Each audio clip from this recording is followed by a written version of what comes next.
Well, guys, I am ready to go for spring planting right now. And I thought, let's have a day where we all, you and me, go around and plant some planters because you know what? They have been sitting here empty for quite a while.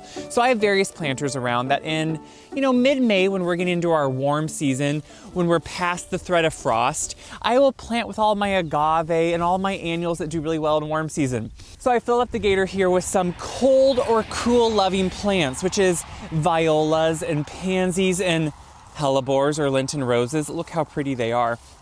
And I thought, what I like to do is try to pick some things that I want to put in the ground as perennials later on, like these hellebores. So I plant them now in a container, and then later on, I'm just going to move them into the ground so I can keep them for year to year. Same with some different grasses that just had good texture right now, but then I can use them for perennial use later on. I just love that. And then we'll mix in some violas, we'll mix in some pansies. That's the fun part. So my containers are here. These are some big cast iron urns. This is my first year planting these two actually, so I'm pretty excited, flanking my driveway. So what I like to do is I have my good soil in there, and I just use, a good organic potting mix, all purpose. It's always gonna be the Espoma all purpose, and I have it already in here because it has a great texture too. It's just the all purpose potting soil. So it drains well, it retains some moisture, but also allows the plants to grow well. So I have that in there, and now what we're gonna do is we're gonna start planting. That's the fun part.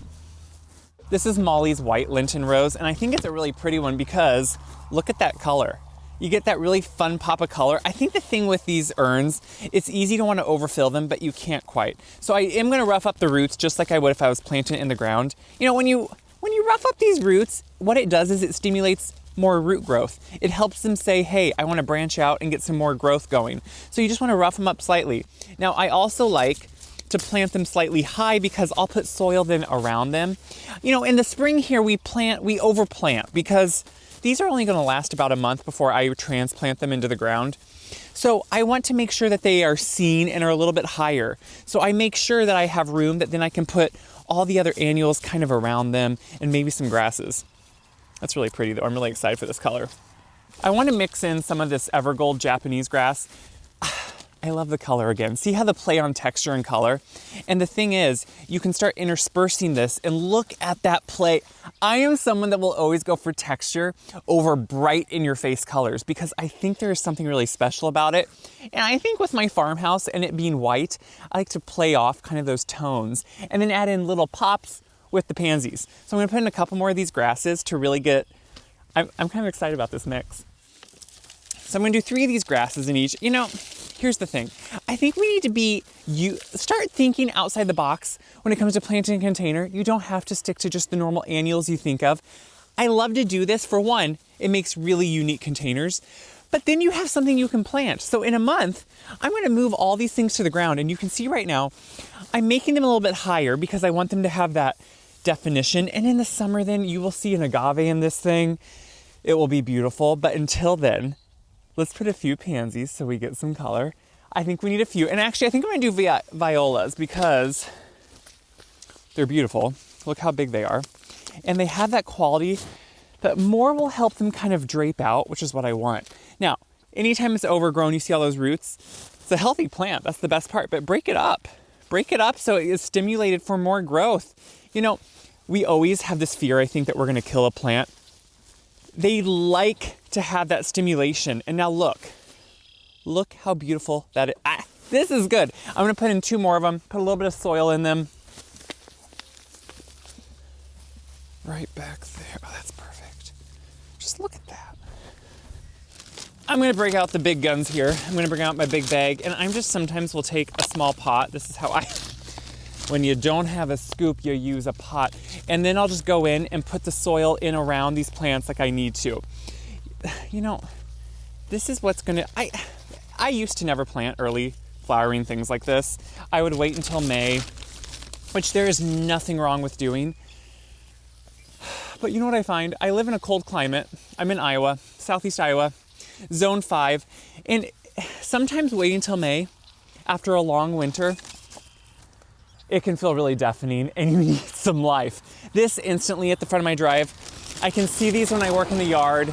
I can see these from my certain windows in my house, and they just bring me joy. I find that's what gardening is a lot of times. It just brings you joy, and you have to plant things for that joy, and that's what I'm doing. So I'm gonna put the soil all around these. Make sure I cover up those roots. That's the important thing, because if you don't, that air could dry them out too quickly. But look how fun these look. They're kind of fun. I found these urns last year at a antique show, and I was pretty excited because cast iron urns can be hard to find. They just fit here perfectly on these plinths.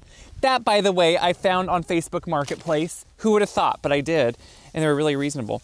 What I love about planting things early on, they never need as much water because we don't have the heat of summer yet that's really drying them out. So obviously you need to water them well and watch the watering. Don't let them dry out too much, but it's never as strenuous as in the middle of summer. Because you know who the watering is? This guy. I go around with my buckets and my watering cans, but it works. I'm pretty excited about this one. I like it. Okay, we have a lot more to plant. Let's keep going.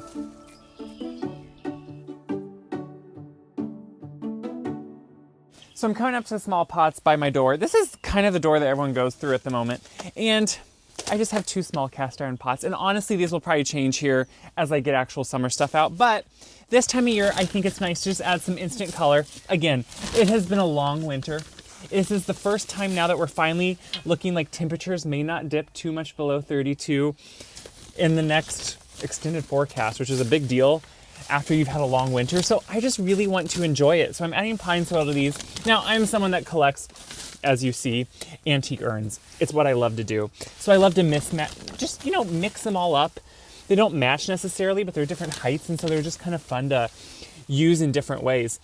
So I don't overfill them with pine soil right away, as you can see, because if you fill them all the way to the brim, it's really hard to put in the plants. So I like to instead underfill them slightly, set the plants in, then fill the soil in around them. So with these, I just got those little potted tulips, which you could do your own pots. Some years I do, honestly, last fall, I just did not have the time to get these ready on my own. You've seen the people that do the beautiful ones, and I've done it certain years where you can pot them up on your own in the fall, and then in the spring have all these wonderful tulips to set around. So this year I got the ones that were pre-done in instant color. They look great, but they're gonna be pretty much my focal center point piece, because look at them. And now I'll just put some pansies around them. I chose this gorgeous, it's called Frizzle Sizzle Lemonberry. If that doesn't scream spring, I really don't know what does. So these are in 4-packs, which are really nice because it means they have a lot of growth to happen, which will happen in the next few months. But just like anything else, I make sure just to break up that little root ball, and we're gonna set these in around. We can fit quite a few, but look at that play on color. You get the yellow with the purple. It just plays really well. So I'm gonna keep adding these in, and then we'll do the small pot. It's just a great way to add a little bit of excitement by the door. Now, if you're worried about freezing temperatures, these are beside a really protected area. They're on a southeast corner of the house, which means they don't get any of those really cold winds. So even if it does dip down and get kind of cold, this will probably still be protected up close to the house. So that's one way you can extend the season, is put pots like this close to your door, so then they're not way out in the open. It's just a way if you want to make sure you can plant things and not worry about it, which is what I love to do.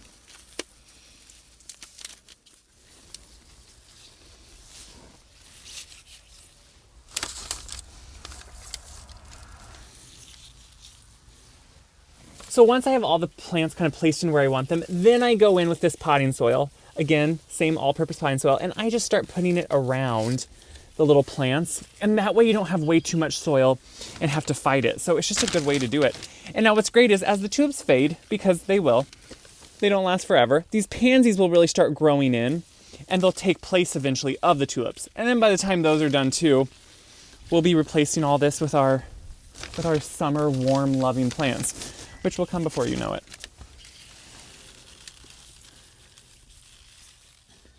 So to finish these off, I just need to water them. I did the small pot pretty much the same. Got tulips, got pansies. You know, the thing is, when it comes to these early blooming ones, it's simple. All you need is the things that look really pretty right now. You kind of overfill the pots because in my zone, once summer comes, these pansies, they don't take the heat well. So I can only keep these, for a time while it's cool. Now, sometimes they go well into July and still look good. Sometimes they don't, just depends. But way before then, I'll be planting my summer pots. So these are just a great way to enjoy some color, enjoy some seasonal feelings, which is what we want. So I have one more pot here I want to plant today, but Doesn't it just look more welcoming instantly? I think it does, and I love that.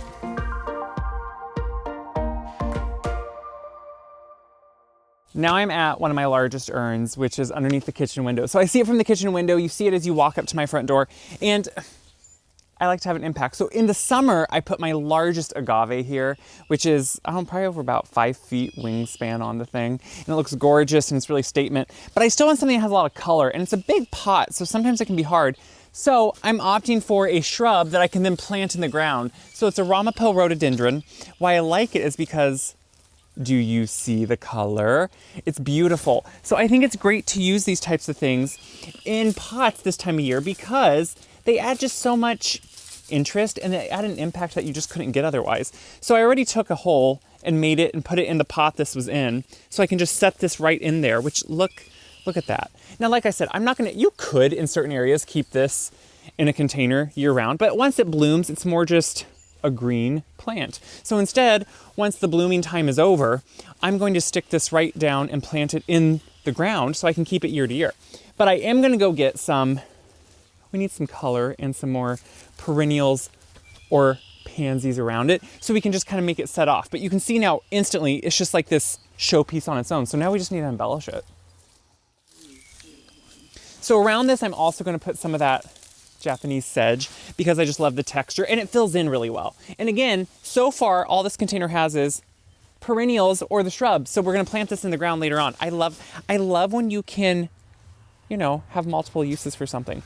So for some pops of color, we're gonna do, of course, some pansies because you cannot, they're just a happy face. They literally look like a happy face. Now, as always, you, I'm sure, know with pansies, but just remember, when the blooms look spent, if you want to encourage more blooming, just deadhead, just take off those blooms because that is going to encourage the plant to stop putting energy into the dead flower because it takes energy to keep on the plant. And as it goes away, it will put its energy into a new flower, which is exactly what you want.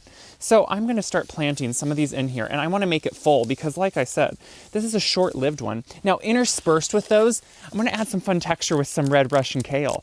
So you can buy red Russian kale in little 4-packs like this. It's really inexpensive, but as it grows and fills in, the foliage is so fun to have. And it has this great, you can see already some of the red stems it's getting, kind of purpley red.